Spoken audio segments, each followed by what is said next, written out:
সবচেয়ে বেশি দোয়া কবুল হয় কোরবানি ঈদের আগের দিন, অর্থাৎ আরাফার দিনে। আল্লাহর কাছে দুনিয়া এবং আখিরাত উভয় দিনের কল্যাণ চেয়ে নিতে হবে। আর বেশি বেশি এই দোয়া পড়বেন, রব্বানা ফি দুনিয়া আতিনা ওয়াফিল আখিরাতি হাসানা ওয়াকিবিন আযাবিন্না।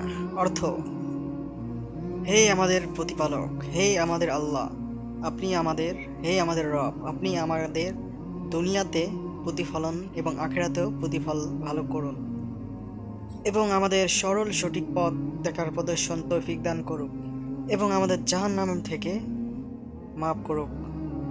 আমাদের সকল গুনাহা যতগুলো আছে সবগুলো আল্লাহ তাআলা মাফ করে দিক। তাই আসুন আমরা ৫ ওয়াক্ত নামাজ পড়ি এবং ইসলামের কাজে সাহায্য করি। তাই ইসলামিক ভিডিওটি অবশ্যই একটি শেয়ার করতে ভুলবেন না। শেয়ার করে সাথে সাবস্ক্রাইব করে লাইক এবং কমেন্টে জানাবেন ইসলামিক কী বিষয়ে ভিডিও পেতে চান। আশা করি ভালো আছেন। আসসালামু আলাইকুম। আল্লাহু আকবার। শেষ করছি আজকের ভিডিও।